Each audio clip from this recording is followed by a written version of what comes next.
नमस्कार, मैं हूं अंजलि। न्यूज टॉप 9 में आप सभी का स्वागत है। एलएसी पर चीन की नापाक साजिशें जारी है। एक तरफ लगातार सैनिकों का जमावड़ा बढ़ा रहा है, तो दूसरी ओर बातचीत के जरिए मामले को सुलझाने की दलील दे रहा है। ऐसे में भारत ने ड्रैगन की कमर तोड़ने के लिए बड़ी तैयारी की है, क्योंकि अब की बार एलएसी पर होगा आर पार। बॉर्डर पर भारत चीन सेनाओं की तैयारी से जुड़ी हर अपडेट खबर देखते हैं वॉर जोन एट एलएसी में। एलएसी पर चीन की एक और नापाक साजिश का पर्दाफाश हुआ है। बताया जा रहा है कि भारत और चीन के बीच मिनी वॉर छिड़ सकता है। 15 सितंबर से 20 सितंबर के बीच ये युद्ध हो सकता है। लिहाजा बॉर्डर पर भारतीय सेना के जवान मुस्तैद हैं। हर तरफ कड़ी चौकसी बरती जा रही है। लद्दाख में भारतीय सेना ने चीनी सैनिकों का मनोबल तोड़ दिया है। एलएसी पर भारत ने चीनी मंसूबों को धराशायी कर दिया है। ब्लैक टॉप के बाद अब फिंगर 4 पर भी भारत का कब्जा हो गया है। भारत ने अगस्त से ही इन इलाकों में कब्जा करने के लिए ऑपरेशन शुरू कर दिया था। ग्लोबल टाइम्स के एडिटर हु शिजिन ने भारत को धमकी देते हुए एक ट्वीट किया। शिजिन ने लिखा कि अगर भारतीय सैनिक पैंगोंग झील के दक्षिण इलाकों को खाली नहीं करते हैं, तो आने वाली ठंड में चीनी सैनिकों से युद्ध के लिए तैयार रहे। शिजिन ने दावा किया कि भारतीय सैनिक कम तापमान और कोविड की मार नहीं झेल पाएंगे और जल्द ही परास्त हो जाएंगे। सीमा पर पीएलए के जमावड़े को देखते हुए लिपुलेख बॉर्डर पर भारतीय सेना की तादाद भी बढ़ा दी गई है। साथ ही नावीडांग से लिपुलेख के बीच में गश्त सख्त कर दी गई है। सीमा पर सुरक्षा एजेंसियां 24 घंटे मुस्तैद हैं। रात में नाइट विजन कैमरों से निगरानी की जा रही है। सुरक्षा एजेंसियां सीमा पर होने वाली हर गतिविधि की जानकारी शेयर कर रही हैं। अरुणाचल प्रदेश में भारत चीन सीमा पर फिर 70 याक पकड़े गए हैं। ये याक भारतीय भूभाग में पाए गए हैं। इन याकों के जरिए चीन जासूसी कराने में लगा है। उपकरण फिट कर इन याकों को एलएसी पर छोड़ दिया जाता है। इसी हफ्ते भारत ने ऐसे ही 13 याक को पकड़कर चीनी सैनिकों को सौंपे थे। गलवान झड़प का नया वीडियो सामने आया है, जिसमें भारत और चीन के सैनिक नदी किनारे हाथापाई करते दिख रहे हैं। एक दूसरे पर लाठी डंडे बरसाते दिखते हैं। इस दौरान कुछ सैनिक नदी में भी गिर जाते हैं। इस वीडियो को चीन की सरकारी media south China morning post ने जारी किया है। एलएसी पर जारी तनातनी के बीच मॉस्को में भारत और चीन के विदेश मंत्रियों के बीच 2 घंटे तक बातचीत हुई। विदेश मंत्री एस जयशंकर और चीनी समकक्ष वांग यी के बीच बैठक के दौरान सीमा पर तनाव खत्म करने को लेकर 5 सूत्री सहमति बनी है। भारत ने साफ कर दिया है कि उसे एलएसी पर कोई बदलाव मंजूर नहीं है। सीमा से जुड़े सभी समझौतों का पालन हो और मतभेदों को विवाद नहीं बनने देना चाहिए। मॉस्को में हुई बैठक में भारतीय विदेश मंत्री एस जयशंकर ने चीन की बोलती बंद कर दी। जयशंकर ने एलएसी पर चीनी सैनिकों की तैनाती पर सवाल उठाए। जयशंकर ने चीन के विदेश मंत्री से पूछा कि एलएसी पर चीन ने भारी मात्रा में सेना और साजो सामान क्यों जमा कर रखे हैं। भारत के सवालों का चीन के पास कोई जवाब नहीं था। एक तरफ मॉस्को में जहां दोनों विदेश मंत्रियों के बीच बातचीत हुई, वहीं दूसरी तरफ एलएसी पर सैन्य बातचीत का दौर भी जारी है। गुरुवार को दोनों सेनाओं के बीच ब्रिगेडियर स्तर की बातचीत हुई। इससे पहले दोनों देशों के बीच लेफ्टिनेंट जनरल या कोर कमांडर स्तर की कई राउंड बातचीत हो चुकी है, लेकिन तनाव कम करने में कोई खास प्रगति नहीं हो सकी है। अपने ही देश चीन में क्यों खौफ में जी रहे हैं जिनपिंग? हिंद महासागर में कैसे खत्म हो जाएगा ड्रैगन? और दुनिया में आतंक मचाने के लिए किस आतंकी गुट का मददगार बना पाकिस्तान? चीन और पाकिस्तान की हर चाल से जुड़ी 9 बड़ी खबरें देखते हैं टॉप 9 चीन पाक साजिश।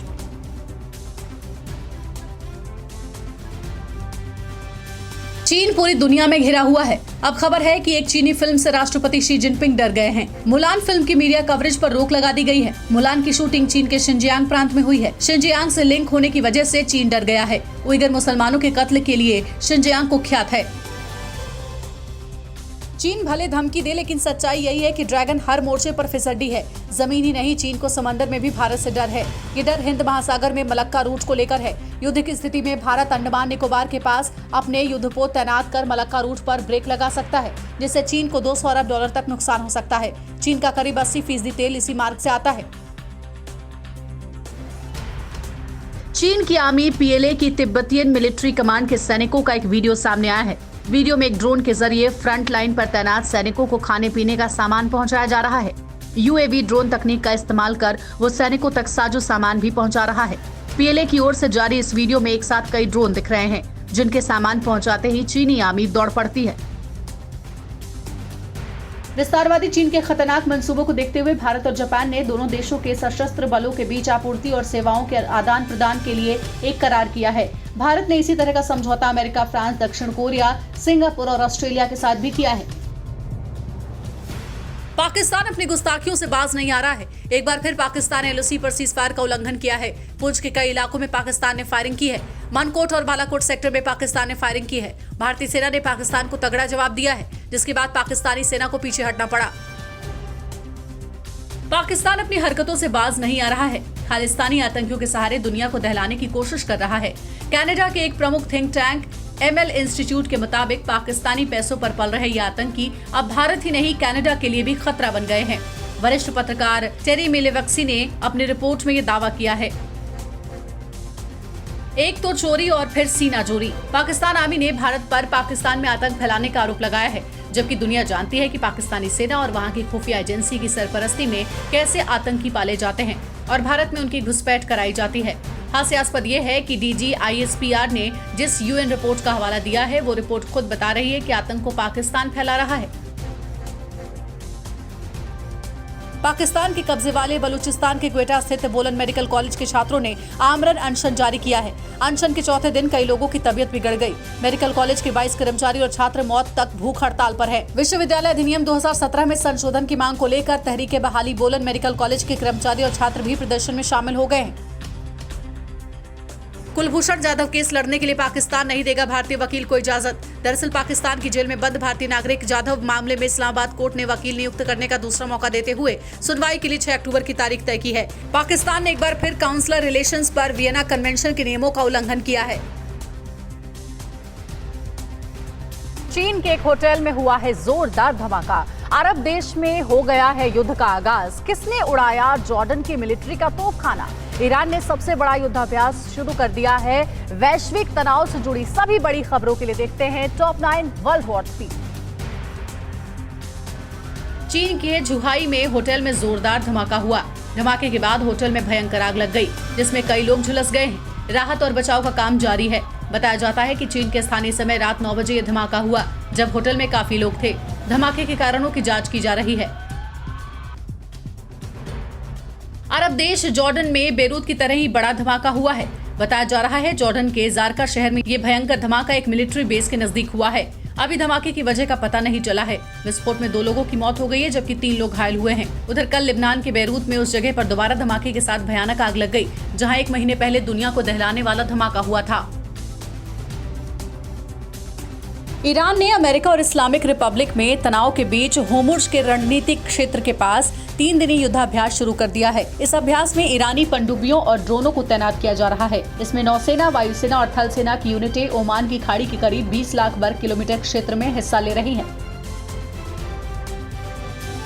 पूर्वी भूमध्य सागर में तनाव तेजी से बढ़ा है। इस बीच 7 यूरोपीय देशों के नेता तुर्की के खिलाफ यूरोपीय संघ के प्रतिबंधों को वापस लेने को तैयार हो गए हैं। इससे अंकारा समुद्र को लेकर तुर्की का तर्क है कि समुद्र को बराबरी के आधार पर बांटा जाना चाहिए। अपने इस दावे के समर्थन के लिए तुर्की ने अपने जंगी जहाजों की गतिविधियां इस विवादित इलाके में बढ़ा दी हैं। चीन की दादागिरी को लेकर ताइवान ने चीन को खुली धमकी देते हुए कहा है कि चीन अपनी सीमा में रहे। चीनी वायुसेना के उकसाने वाली हरकत से ताइवान नाराज है। ताइवान ने यह धमकी उसके एयर स्पेस में चीन के फाइटर प्लेन के घुसने के बाद दी है। ये चौथी बार है जब चीन के फाइटर प्लेन ने ऐसी हिमाकत की है, जिससे दोनों देशों के बीच टेंशन और बढ़ गई है। अमेरिका को घेरने के लिए चीन और रूस लगातार हाथ मिलाने की कोशिशों में जुटे हैं। इसी सिलसिले में PLA रूस की सेना के साथ युद्धाभ्यास करेगी। 21 और 26 सितंबर तक होने वाले कावकाज 2020 मिलिट्री ड्रिल में दोनों देशों की सेना मिलकर युद्धाभ्यास करेगी। इस ड्रिल में पाकिस्तान, ईरान, म्यांमार की सेना भी हिस्सा ले रही है। चीन में शी जिनपिंग के खिलाफ रोष बढ़ रहा है। चीन मामलों के जानकार की माने तो चीन में इस वक्त रोजाना औसतन 20 उन लोगों की गिरफ्तारी हो रही है जो सरकार के खिलाफ आवाज उठा रहे हैं। पूर्व राजनयिक आंचल कुमार का कहना है कि लोगों का ये रोष चीन में कब विद्रोह में तब्दील होगा कहना मुश्किल है। अमेरिका के राष्ट्रपति डोनाल्ड ट्रंप ने एक इंटरव्यू में दावा किया है कि अमेरिका के पास एक ऐसा न्यूक्लियर वेपन सिस्टम है जो दुनिया में किसी और के पास नहीं है, जिसके बारे में न रूस के राष्ट्रपति व्लादिमीर पुतिन को मालूम है और न ही चीन के राष्ट्रपति शी जिनपिंग को अंदाजा है। ट्रंप के मुताबिक ये दुनिया का सबसे घातक और सीक्रेट परमाणु हथियार है। अमेरिकी विदेश मंत्री माइक पॉम्पियो ने दक्षिण पूर्वी एशियाई देशों से चीनी कंपनियों से व्यापार न करने की अपील की है। खासकर पॉम्पियो ने उन कंपनियों का जिक्र किया है जिसे अमेरिका ने काली सूची में डाला है। पॉम्पियो ने कहा है कि चीन अपने पड़ोसियों को धमका रहा है। चीनी आक्रामकता के खिलाफ कार्रवाई करे, अमेरिका पूरी तरह साथ देगा।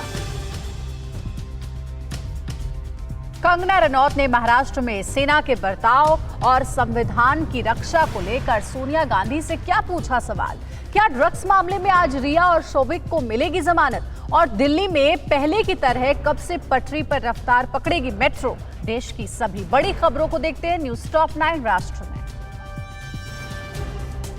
जम्मू कश्मीर के बड़गाम में 7 सितंबर को सुरक्षा बलों से आतंकवादी मुठभेड़ के दौरान भागने की कोशिश में नाकाम रहे आतंकी का शव बरामद किया गया है। बताया जाता है कि भागने के दौरान वो सुखनग नाले में कूद गया, जिससे उसकी गर्दन पर चोट लगी। सेना के मुताबिक आतंकवादी की पहचान शोपिया निवासी अकीब लोन के रूप में हुई है, जो पाकिस्तानी आतंकी संगठन जैश-ए-मोहम्मद से जुड़ा था।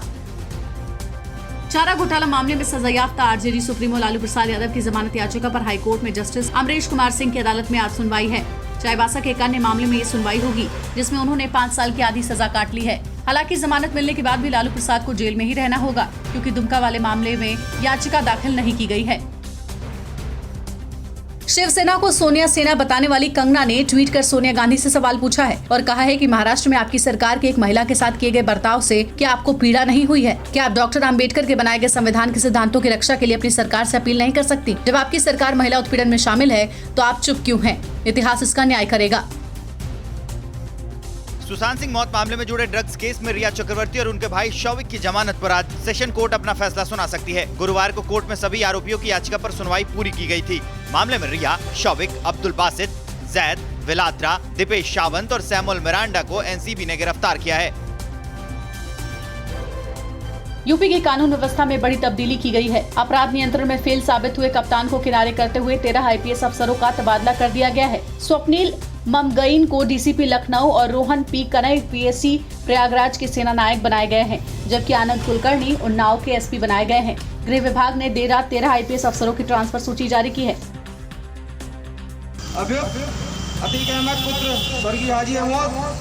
यूपी में माफियाओं के खिलाफ चलाए जा रहे ऑपरेशन क्लीन के तहत प्रयागराज के चकिया में अतीक अहमद के कार्यालय को कुर्क कर दिया गया। पुलिस ने मुनादी कर अतीक अहमद के दोनों कार्यालयों को कुर्क कर सील कर दिया। वहीं घर के पीछे अपराध के दम पर अर्जित की गई जमीन को भी पुलिस ने जब्त कर लिया। अब तक अतीक अहमद की करीब 12 करोड़ की संपत्ति जब्त की जा चुकी है। जनकपुरी पश्चिम बॉटेनिकल गार्डन को जोड़ने वाली मेजेंटा लाइन और द्वारका नजफगढ़ के बीच ग्रे लाइन मेट्रो शुरू हो गई है। आज से हर शिफ्ट में 2 घंटे की बढ़ोतरी भी की जा रही है। आज सुबह 7 से दोपहर 1 बजे और शाम को 4 से 10 बजे तक मेट्रो 9 लाइनों पर 3653 फेरे लगाएगी। 12 सितंबर यानी कल से सभी लाइनों पर सुबह 6 बजे से रात 11 बजे तक मेट्रो सेवा मिलने लगेगी। ग्रेटर नोएडा के इकोटेक 3rd थाना क्षेत्र में बीते दिनों हुए कंपनी में चोरी करते हुए गार्ड की गोली लगने से युवक की मौत के मामले में नया मोड़ आया है। परिजनों का आरोप है कि मृतक चंद्र प्रकाश लॉकडाउन में कंपनी के मालिक को बकाया पैसे के लिए फोन किया था। मालिक ने उसके पीएफ और सैलरी के पैसे नहीं दिए और जानबूझकर उसकी हत्या कर उसकी शिनाख्त को छुपाए रखा है। त्रिनिदाद में खेले गए कैरेबियाई प्रीमियर लीग में टीवी9 से जुड़ी team Trinbago night Riders final में प्रतिजिंटा की सेंट लूसिया जॉक्स को 8 विकेट से हराकर चैंपियन बन गई है। पहले खेलते हुए सेंट लूसिया की टीम ने 154 रन बनाए थे। जवाब में शाहरुख खान की मालिकाना हक वाली त्रिनबाग नाइट राइडर्स ने 2 विकेट गंवाकर ही लक्ष्य हासिल कर लिया। और अब आपको कोरोना की अपडेट देते हैं। दिल्ली में लगातार 2 दिनों से दर्ज कोरोना की तेज रफ्तार। देश में हर दिन सामने आ रहे हैं कोरोना के रिकॉर्ड नए मामले और भारत में संक्रमितों की तादाद पहुंची 45 लाख के पार। कोरोना महामारी से जुड़ी सभी अहम खबरें देखते हैं टॉप 9 कोरोना जिंदा है में। कोरोना का कहर एक बार फिर से बढ़ता जा रहा है। 24 घंटे में संक्रमण का आंकड़ा 96,000 के पार हो गया है, जबकि 1200 से ज्यादा लोगों की जान चली गई है। अच्छी बात यह है कि पिछले 29 दिनों में ठीक हुए रोगियों का प्रतिशत 100% के करीब है। ये देश के लिए बड़ी राहत की बात है। दिल्ली में एक बार फिर कोरोना की रफ्तार तेज हो गई है। 24 घंटे में दिल्ली में पहली बार 4,308 कोरोना के नए केस सामने आए हैं, जबकि 28 मरीजों ने दम तोड़ दिया। 24 घंटे में 58,000 से ज्यादा टेस्ट किए गए। दिल्ली में एक्टिव केसों की संख्या 25,000 से ज्यादा हो गई है। रिकवरी रेट 90% से घटकर 85% रह गई है। मास्क को लेकर लापरवाही के मामले भी बढ़ रहे हैं। महाराष्ट्र में एक दिन में 23,000 से ज्यादा कोरोना के नए केस मिले हैं, जबकि 495 लोगों की मौत हो गई है। केवल मुंबई में 2300 से ज्यादा कोरोना के नए मरीज मिले हैं। दादर इलाके में टीवी9 भारतवर्ष की पड़ताल में मास्क को लेकर लोगों की लापरवाही सामने दिखी। लोग मास्क मुंह पर लगाने की बजाय गले में लटकाए दिखे। कई लोग तो बिना मास्क के ही बाजार में खरीदारी करने निकल गए। आबादी के हिसाब से देश के सबसे बड़े सूबे उत्तर प्रदेश में लॉकडाउन खत्म होने के बाद कोरोना का संकट लगातार गहराता जा रहा है। हालांकि योगी सरकार की टीम 11 लगातार कोरोना संक्रमण पर निगरानी रख रही है। अब भी यूपी में लगभग 70,000 एक्टिव कोरोना संक्रमण के मामले हैं, जबकि लगभग 2,20,000 लोग डिस्चार्ज हो चुके हैं। मौत का आंकड़ा लगभग 4200 पहुंच चुका है। जम्मू कश्मीर के श्रीनगर के लाल चौक के पास दुकानदारों के लिए लगाए गए कोविड टेस्ट कैंप में कई लोगों का टेस्ट किया गया। टेस्ट के दौरान भी लोग दूरी बनाने के नियम का उल्लंघन करते नजर आए। जब से अनलॉक हुआ है, लोग मास्क और दूसरी सावधानी को लेकर लापरवाह नजर आ रहे हैं। राज्य में करीब 50,000 केस आ चुके हैं, जिसमें से 16,000 से ज्यादा एक्टिव केस हैं। पश्चिम बंगाल के राज्यपाल जगदीप धनखड़ सीएम ममता बनर्जी एक बार फिर आमने सामने है। ट्वीट के जरिए उन्होंने ममता पर राज्य में कोविड-19 संक्रमण के आंकड़े छिपाने का आरोप लगाते हुए कोरोना किट के घोटाले का आरोप लगाया है।